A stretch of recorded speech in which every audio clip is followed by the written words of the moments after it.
Hey, Husker fans, welcome back to the Husker Big Red YouTube channel. I'm Chris Peterson and back with my co host, as always, Danny Gillette. And we're here to talk some Nebraska Cornhuskers football and everything else. It's been an exciting couple of days. We got Daniel Kaelin at the Elite 11. We got Jordy Ball, the superstar pitcher from Oklahoma, transferring back home to Nebraska. So it's been a pretty newsworthy couple of days. So, what are your thoughts on what's kind of been transpiring in Husker world, Danny? Well, when is it not a busy couple of days in Husker World? It always seems like there's something going on, good or bad.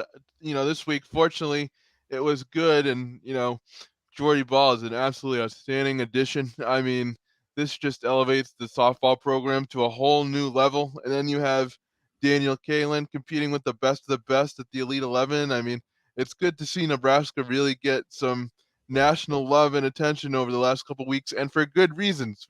We certainly got national attention last football season, but it maybe wasn't the best. But right now, everything's good, and I'd like for it to stay that way.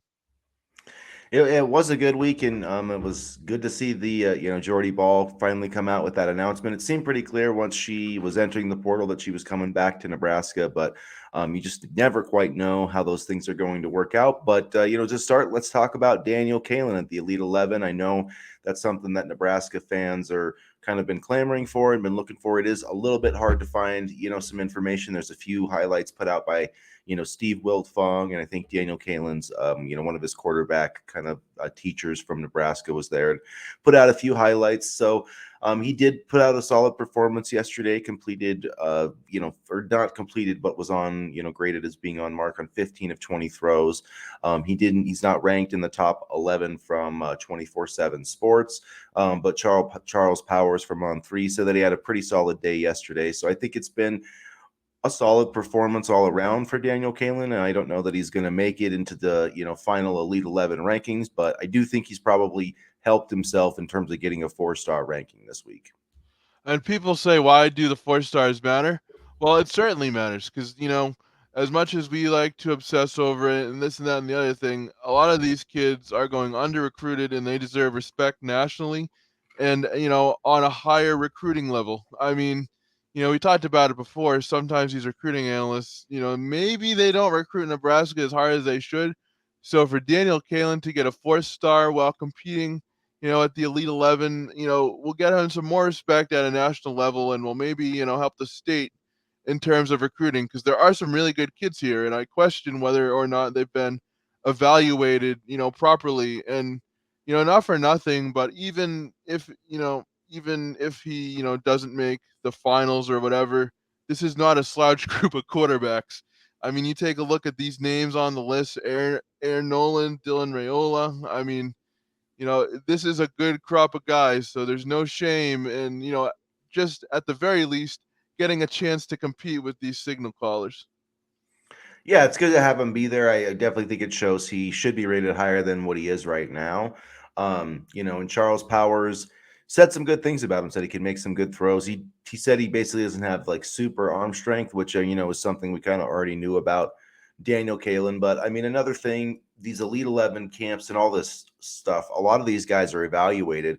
These high school quarterbacks when they're on stuff that's not even real football. I mean, this isn't actual football. You're wearing shorts. There's not a pass rush. There's nobody covering these guys. So it's like, at the end of the day, how much does this stuff really matter? It's people. They started to call the combine like the underwear Olympics, the NFL combine. Most of the stuff that these high school kids do in the spring, I mean, the 7-on-7, that's the same exact thing. It's not real football. So to me, it's take it with a big grain of salt because it's like, I mean, yeah, there's been a lot of guys that looked really good throwing the ball in shorts that when they went to the NFL and put on an actual uniform and had pass rushers, they couldn't do a thing. So, you know, I mean, there is. I'm not saying to just disregard it. I mean, you can see the arm talent and everything else, but it's not actual football. So take what it is in the scouting and all the grades and stuff with a big grain of salt because it's going to be a lot different with live pass rushers and stuff coming at you.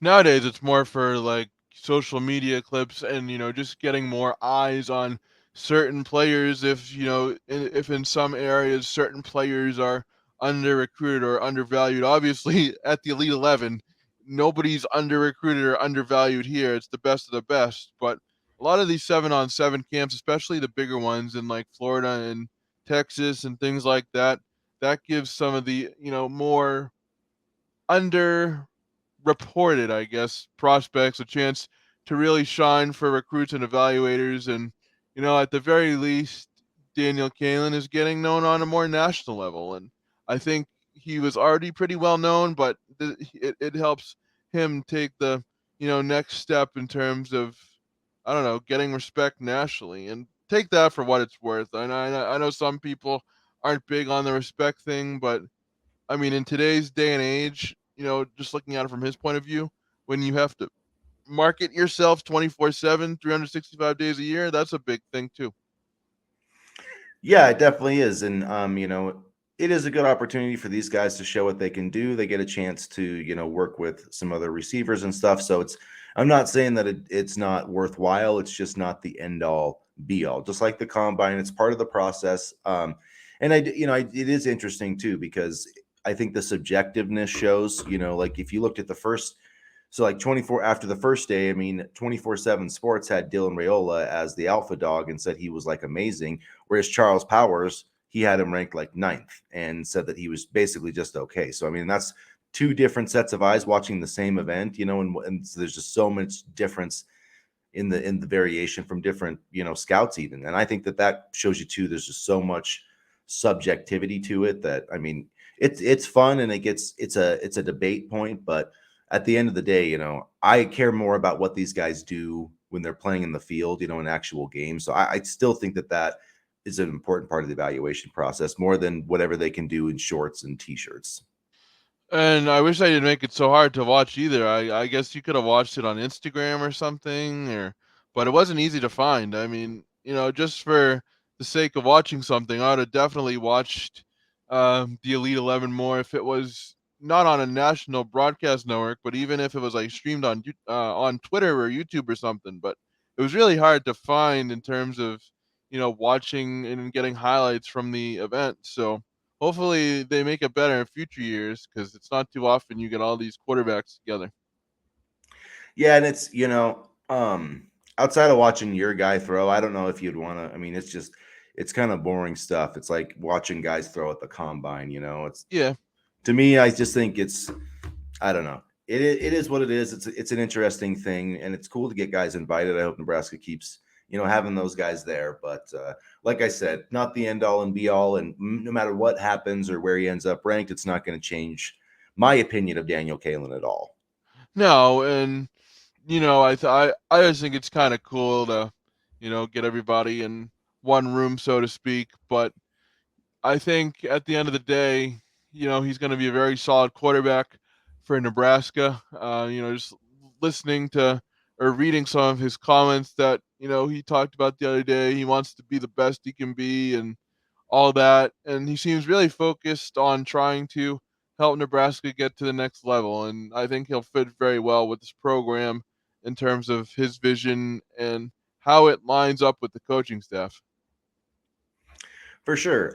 Looking ahead to switch gears on some other recruiting stuff. Daniel Kalin's been a pretty big recruiting presence for the Huskers. He's actually, according to On3, going to be on campus again Saturday. I believe that the Elite 11 wraps up today, so then he'll be making his trip back to Nebraska. Could be wrong on that, but he has tried to get to all of their official visit weekends, and the Huskers are going to have some official visitors on campus this weekend. I believe they're actually having another camp of some sort too. But in terms of official visitors, Jacob Smith, Michael Burt, the in-state tight end who's been moving up. Braylon Prude is he was the safety offered, down at the Texas satellite camp, 6'5", 190. Jake Peters, who also did get a crystal ball for Nebraska today from Sean Bach of Iowa 24/7 Sports. So that's kind of a interesting. There's a bunch of other guys that are kind of coming in as camp type guys, and then Kalen Barta, another official visitor, Landon Davison. So there's a few names there, but really only one. Jacob Smith is the only 4-star recruit, and I don't think Nebraska has much chance. I'm glad that he's taking his official visit. If he does take that visit, but he's been trending pretty heavily to Michigan lately. It seems like they're the favorite right now. And a guy I'm looking at is Michael Burt. I mean, this is a guy who's stock has risen over the past, month or so. He's taken visits all around the Big Ten. The visit this weekend, which I wrote about on Monday, and then he also took a visit to Iowa on June 9th and Minnesota on June 5th. So he's been making his way around the Big Ten. He's a 3-star tight end according to the On Three rankings. He has an 87 numerical ranking, and I think he's important in the sense that Nebraska needs to continue to stock the tight end room, and not only that, but even when the room is healthy, they need additional depth because tight end, guys aren't made to move that fast and get hit that hard at 6'6", 225 pounds. So depth at tight end is always key, especially with the physical offense that they want to run. And I'll be interested to see if they can make any headway on Burt because I think he would be a good addition.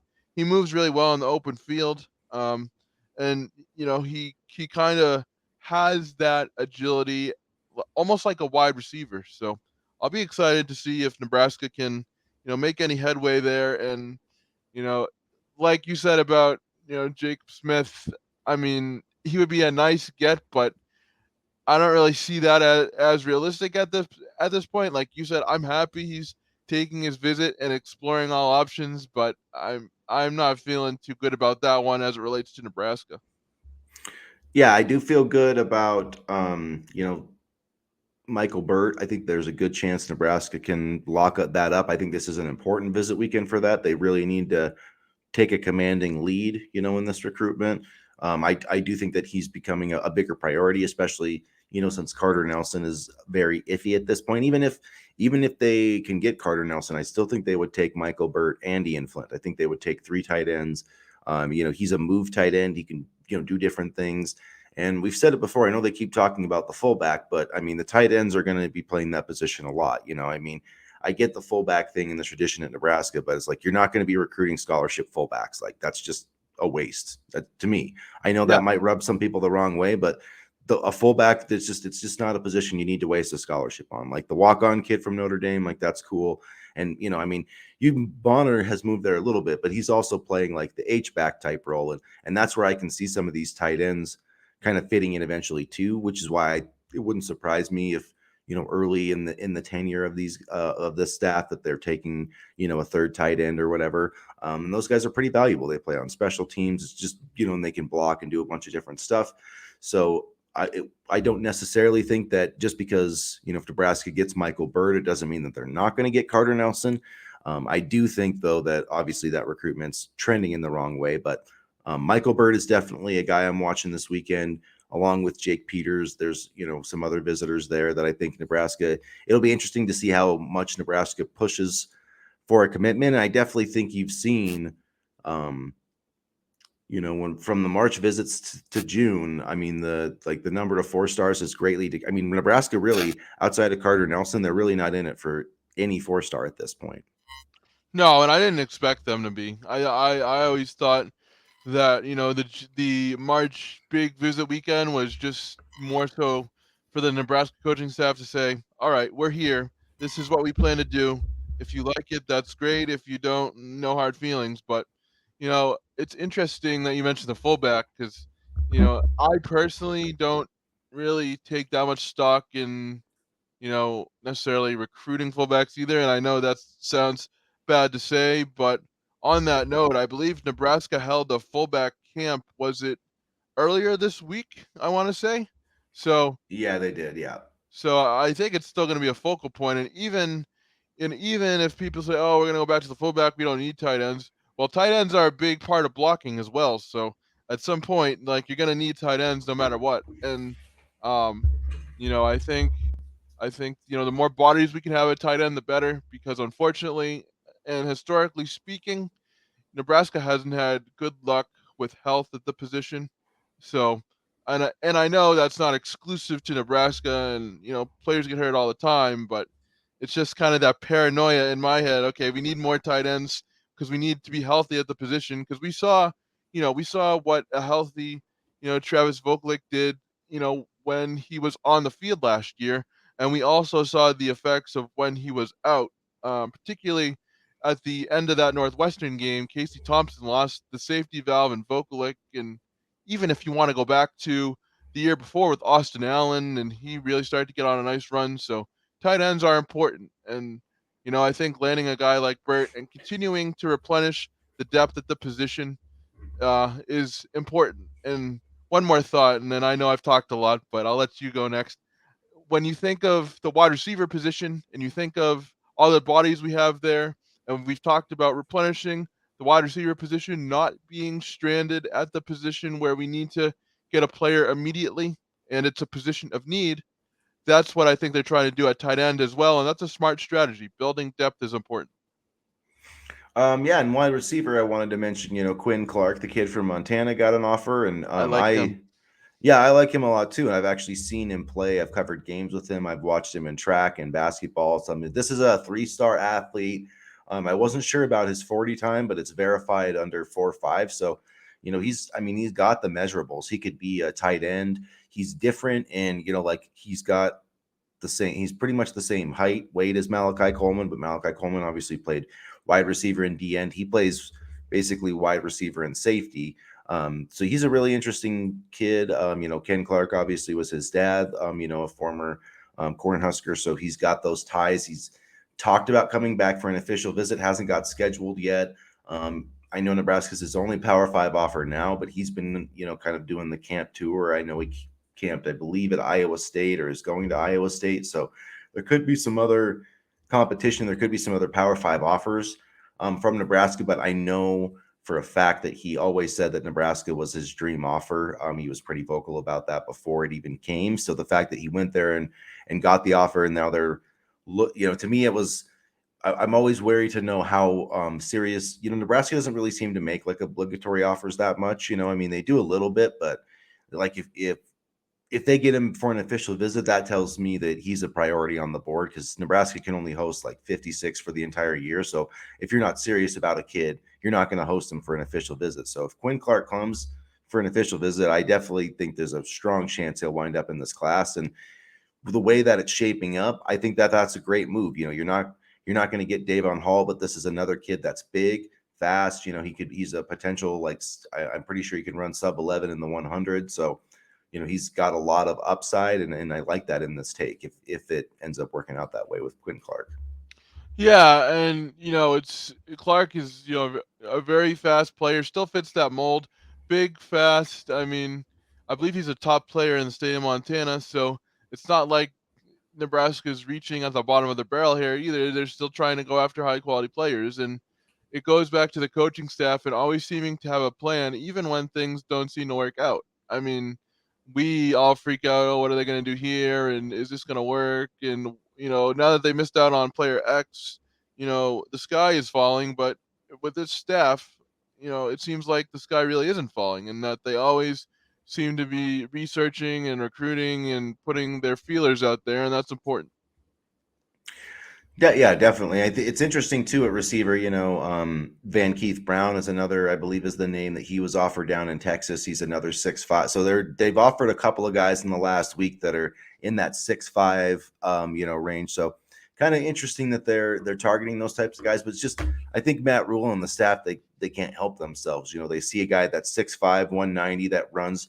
I mean, if they see someone who does that and runs 4.5 and long jumps and whatever, like, they're going to be on that like white on rice. That's just their MO for players. And I think it's Matt Rule I think he's so confident in it because it worked at Temple, it worked at Baylor. And I know all this stuff happened at Carolina, but the NFL is a totally different thing. So I think he really knows exactly the kind of player that he needs at Nebraska. And it's going to be about development, especially with these early classes. Because you're not going to get, Nebraska's blue chip ratio is not going to be like 50%. You know what I mean? Like Brandon Baker put Nebraska in his top 10 yesterday, but like, to me, it's barely even worth mentioning. We've talked about that before. Unless it's a top 5, like, it's just, why did you even put Nebraska on there? Like, I mean, Why? Because we are the loudest fan base on Twitter, and anything he posts with Nebraska in it, he'll get tons of retweets, tons of likes. It'll reach more people's timelines, and people will go crazy over it and get him the attention he wants. You see recruits do this all the time. Why do they put Nebraska in here? They're not dumb. They know that as soon as you post something like, look, we're talking about Brandon Baker right now. we're putting Yeah. Brandon Baker's name out there. That's why he does it, because he knows that Nebraska fans will be all over that tweet and get all the interactions and stuff like that. So it's interesting to see recruits playing the game as well. Go ahead. I just had No, to add that's a that in. good point. And I mean, I do think he likes Nebraska, I but do too, but I mean, unless he decides to wait yeah, till signing day and visits in September, which I mean maybe you could, you never know with recruits. Like I said, you can never count out anything until signing day, but yeah, it's just I have a hard time seeing him or Frazier or Gatelin Bear come to Nebraska. Maybe Gatelin Bear. I mean, I'm more pessimistic on him than others, I think. yeah, And people that it's just my feeling on it. Just I have no intelligence or anything. I just feel like after he takes these visits, especially to Michigan, Michigan is the one I'm really worried about from a Nebraska perspective.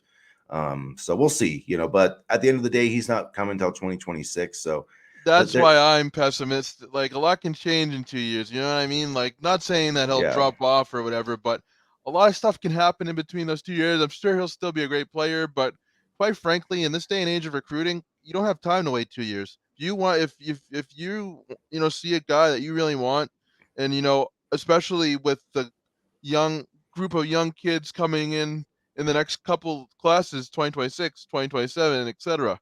There's going to be some good kids coming through. And from a recruiting perspective, I don't know if you really want to take time and wait 2 years.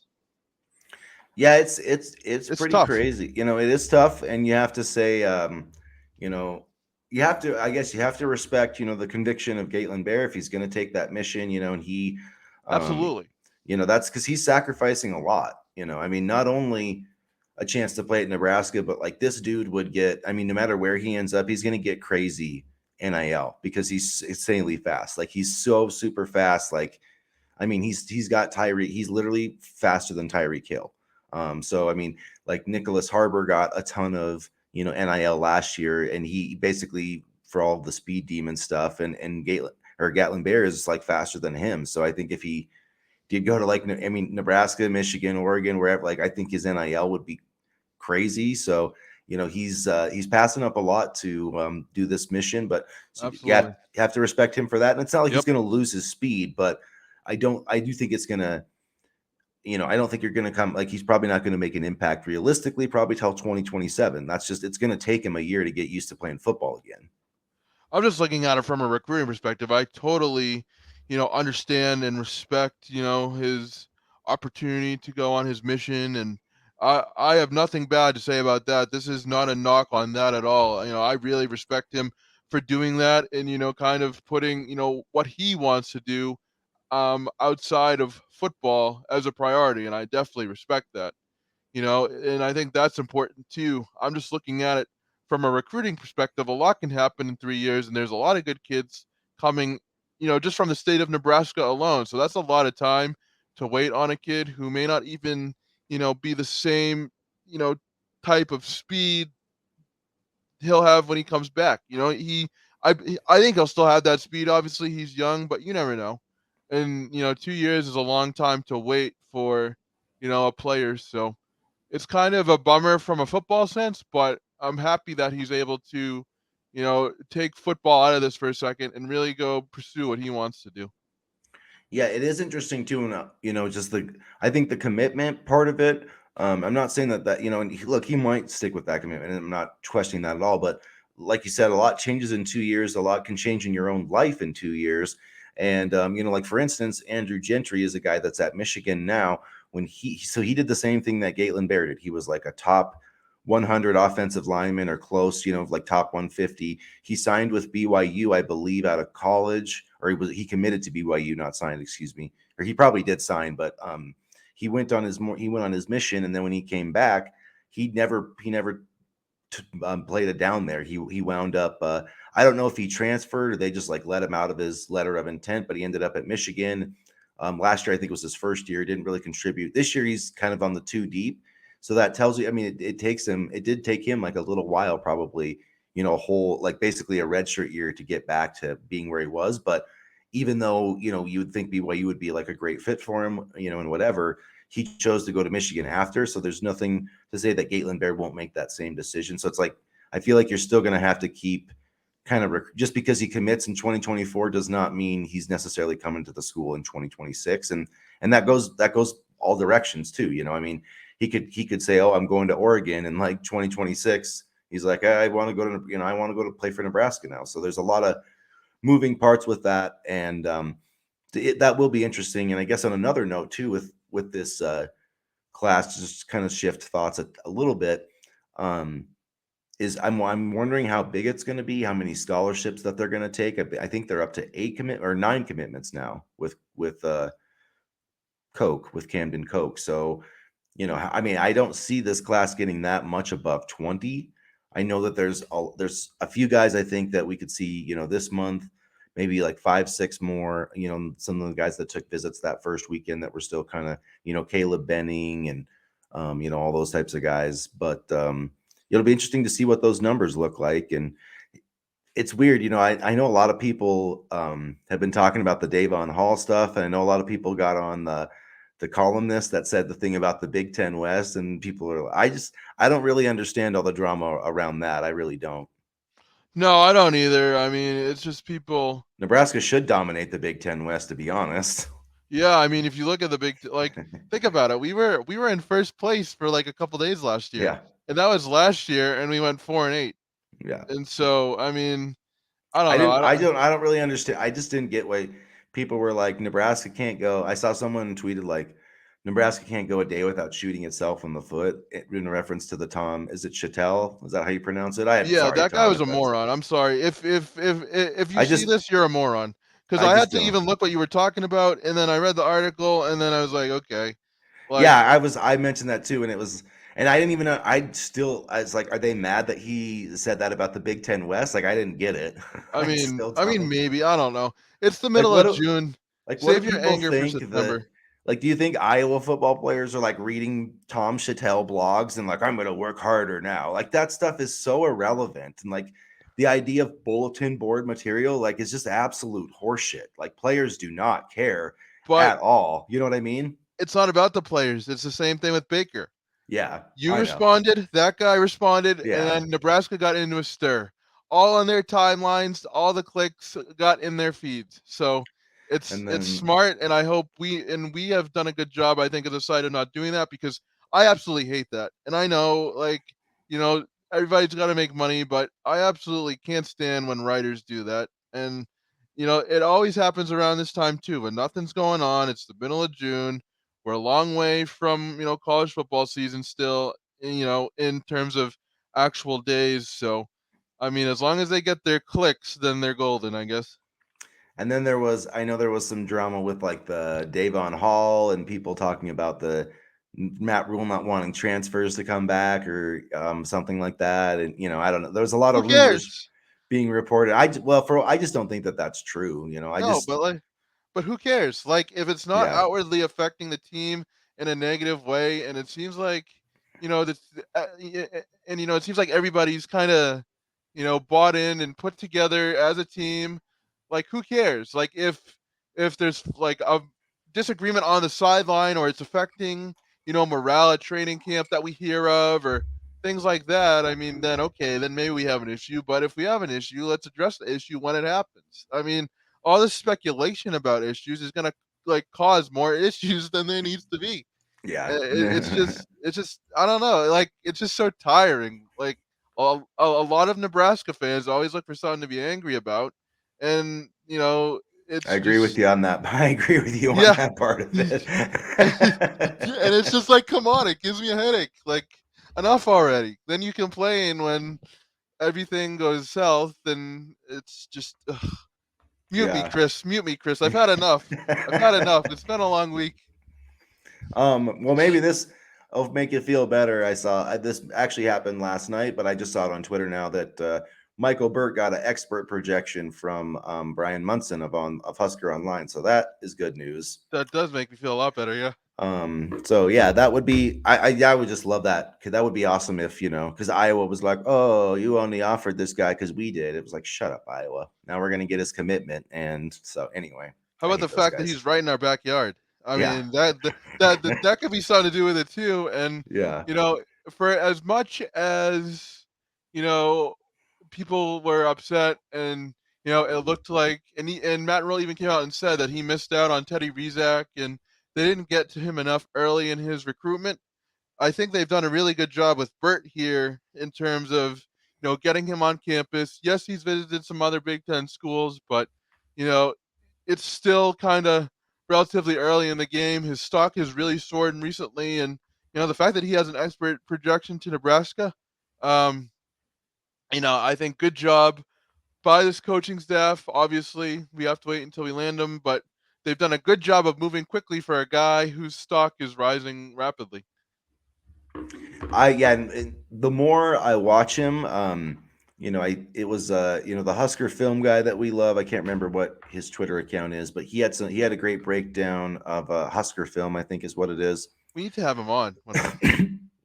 We should, yeah. Excuse me, but he had a really good breakdown of Michael Burt, and that got me excited. He has a lot of great breakdowns actually of Nebraska recruits, so He really does.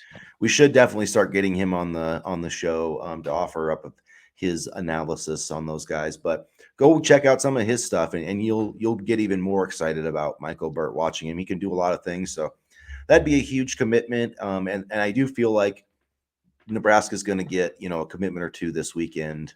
So be on the watch out for that. And at this point, it was a huge week. I want to touch on Jordy Ball coming to Nebraska. We talked a little bit about it at the beginning of the show.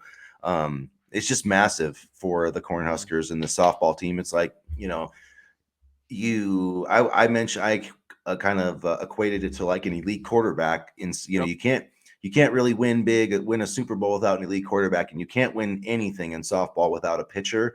And I mean, you're going to need more than one, but Jordy Ball is pretty damn good for one. She was amazing in the women's college World Series. She went 4-0. She pitched 24 innings in the women's college World Series and gave up 0 runs. So that tells you what Nebraska is getting. I mean, maybe the best player in college softball.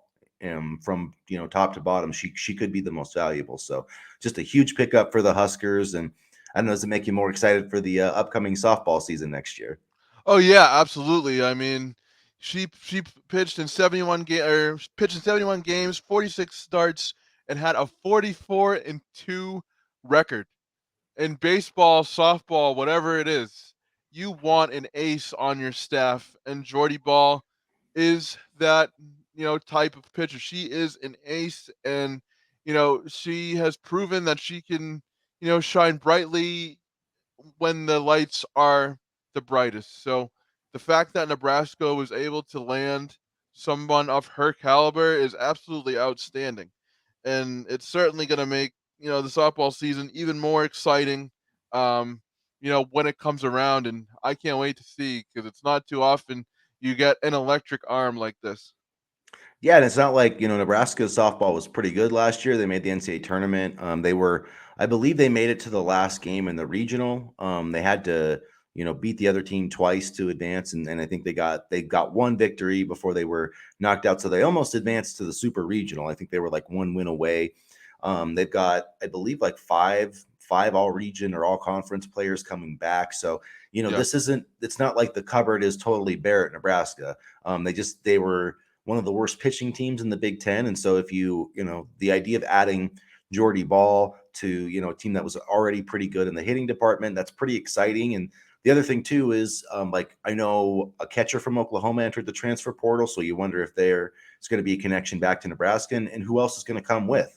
There's been a lot of movement, in softball, especially in the transfer portal, so it'll be interesting to see who else the Huskers are able to get. But at the very least, I think Big Ten title should be, an expectation. And I don't think it's out of the realm of possibility for this Cornhusker team to be in the Women's College World Series next year. I know that's getting the hype train up, but I mean, that's what we're all thinking. So, I mean, straight And up, we're thinking national championship.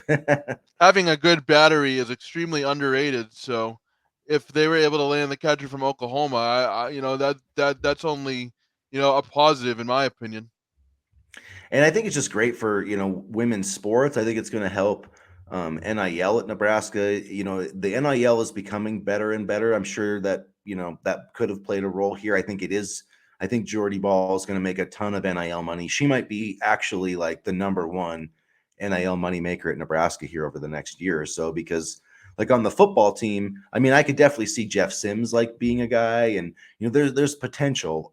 Like Thomas Fedoni, obviously, like guys are gonna bust out and take advantage of that. But she just has so much. She's so well known in the state, and people are so excited about it. I really think that her star is just going to skyrocket, and I think that's going to be good because Nebraska, I mean, when they did like those anonymous Big Ten coaches, like even they talked about like how NIL at Nebraska should be really good. And I think once they get that figured out, I think that's going to help in the recruiting process. And I do see this helping, further that just to have a big marketable athlete like Jordy Ball. I mean, there is Keisei Tominaga in basketball, but unfortunately, there's a lot more restrictions on him because of, he's an international guy. So this is one of the first true Nebraska marketable stars, like Olivia Dunn, or like one of like I feel like Jordy Ball can have that type of following in Nebraska. And it's good for women's sports. It really puts a spotlight on women's sports in general. And quite honestly, I don't think they get enough of a spotlight. But you look at even say what you want, but the whole Caitlin Clark and Angel Reese thing got people talking about women's basketball. I mean, you know, athletes are beginning to learn how to market themselves and things like that, and really kind of figure out how to you know get not get by in this next generation of athletics, but put themselves in a position to really become stars even before they hit the pros. And it's good to see that Nebraska is starting to have the funding and resources to help be able to supplement that, because Nebraska is a great brand. And for a while I think they've been missing the NIL stuff and ways to get star players here. And now I feel like they're starting to do a really good job of getting some you know really marketable players here. You take a look at Ball, you take a look at Tominaga to a lesser extent, and it's just a really kind of good to see Nebraska hopping on the marketability train, so to speak, from an athletic perspective. Yeah, it's been really interesting with some of those moves. And then was it Jordan Larson who came back for volleyball? Is that the name? Yep. Yep.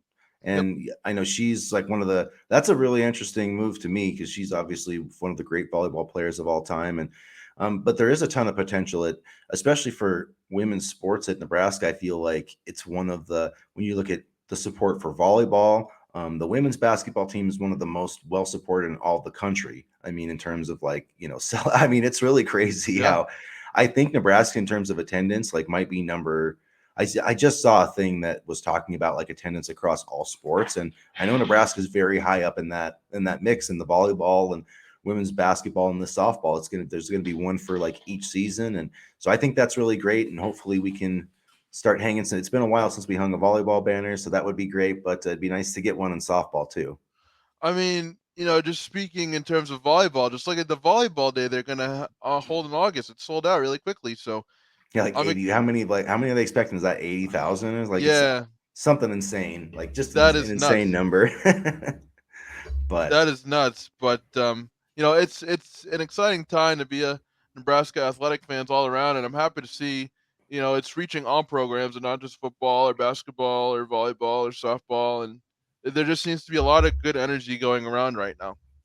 And yeah, good energy, Rob Childress. With Yeah. Nebraska's brought in about 4 new arms this week. They got another one, a junior college pitcher. So the offense is there. I'm not sure if all those guys are coming back.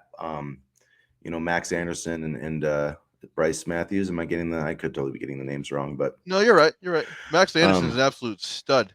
yeah, so I know they have eligibility, but I'm not sure like if they're going to I don't know exactly how all that process works with the MLB draft stuff, but I know Nebraska, if they can get that pitching figured out, it's like they got this with softball. They've got the offense. They just got to get the pitching. Maybe they can find a Jordan Ball type player in the transfer portal, but I don't know. I don't know if Rob Childress can work those kind of miracles, but I definitely feel better about the baseball team's chances already about next season.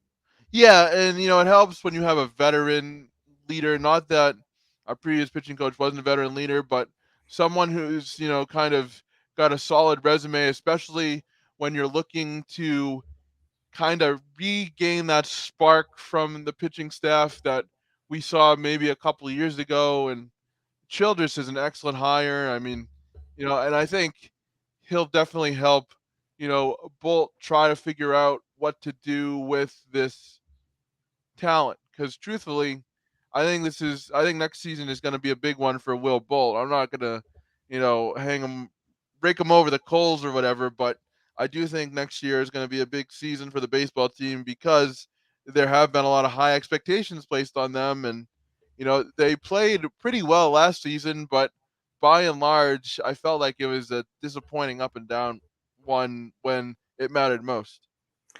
It was, and they lost some bad non-conference games, which really hurt, their chances of getting it at large berth. And then you have the Big Ten tournament in Omaha, and you were right there, man. They were right there in that game against Maryland, and then they had the walk-off home run. But if they win that game that went to extra innings, like they might have gone to the tournament. So, but you're right. I think Will Bolt. I mean, they won the Big Ten a couple of years ago, during COVID, and that was a great season, but it has not lived up to expectations. And I just think with this team should have made the tournament.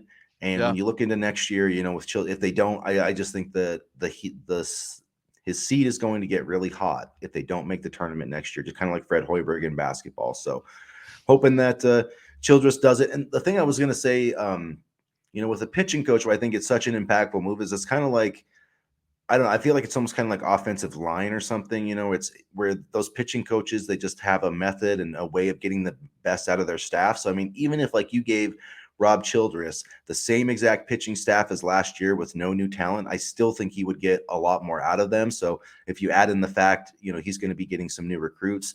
They also got that coach from Wichita State, who's one of the best recruiters in college baseball. So I think that talent's going to be upgraded, the coaching will be upgraded, and Will Bolt needs to get this team to the tournament, or Trev Alberts may have a decision to make. Sounds just like basketball, doesn't it? It does. It Sounds does, which just like basketball. we should, yeah, basketball. See if anything happens with Paul. I have no idea how to pronounce that guy's name. Okay, the guy who transferred Oh from yeah. Rutgers, Nebraska's Yep. like getting in the mix there too. So that would be really interesting because the talk was that we needed a point guard. Well, that guy is like a 6'6" Yeah. point guard. So interesting. Fred Hoiberg is making moves. I love it. Well, you know what? If Arkansas can offer like 86 players, then there's no reason why we shouldn't offer at least 70.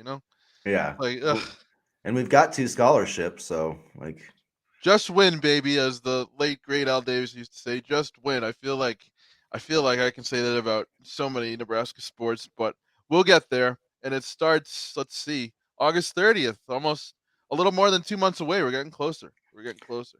that's crazy. I can't believe we're an 8-point underdog to Minnesota. Go bet that shit, Husker fans. No, nobody knows like what this team is gonna look like. I think Yeah. it's gonna look really good, but I If I mean, was if I was a gambler, see, I don't do like I would jinx it, but if you gamble and aren't a jinx, then I would lay money on Nebraska right now at -8. I don't gamble because then Chris wouldn't see me next week, and I'd be living on the street in a cardboard box somewhere after losing 75 bets. So I'll leave the rest of you to gamble. Not that I'm advocating gambling, but if you do that, I'll leave the gambling to you, and hopefully the football season won't be a gamble either. Let's. I feel good about the momentum, and again, just really quickly, feel good about all the camps this program's hosting too. I mean, Yeah. I feel it seems like they've been doing, and maybe this is just me, but a lot more camps than previous coaching staffs have done. They have, yeah, they're doing a lot more. They're a lot more involved with it. Because every school does camps, but not like Nebraska where they've offered a bunch of kids from these camps. So I feel like um, you know, Matt Rule's kind of setting a good precedent too. If you come to Nebraska camp, if you work out, do well, you'll get an offer. It's not just like a bullshit show me type thing. So I think that that's going to pay off in the long run. And they work with the kids from what I'm hearing, like very hands on and stuff like that. So it's not just like they're, la da da like eating cotton candy and Yeah. doing nothing. They're actually working with the prospects, which I think counts for a lot and makes a really good impression as well. Yeah, I don't think Matt Rule is just doing like the speech and then hanging out. Like he really is active. I know with Quinn Clark mentioned like how he was really watching him, and he's been going over and checking people's 40 times. Like he's really invested in the evaluation process, and I love that because I think he's gonna get some really great diamonds in the rough, and we're just going to have a lot of examples of how this program is great in development over the next few years. I think that's going to be the key to our success. So at any rate, the key to our success at the Husker Big Red YouTube channel is if you guys hit the subscribe button. So if you like this content, please make sure you hit the subscribe button, hit the like button so it's easier for other Husker fans to find, and get into the comments section. Let us know what you think about any of this stuff. Daniel Kaelin, Jordy Ball, all the recruiting stuff. Check out our website. We had some bugs recently, but we're all fixed up, so we shouldn't have any issues. But at any rate, we appreciate all the support, and we would definitely appreciate you guys subscribing. So as always, go Big Red. Go Big Red. Have a good weekend, everybody.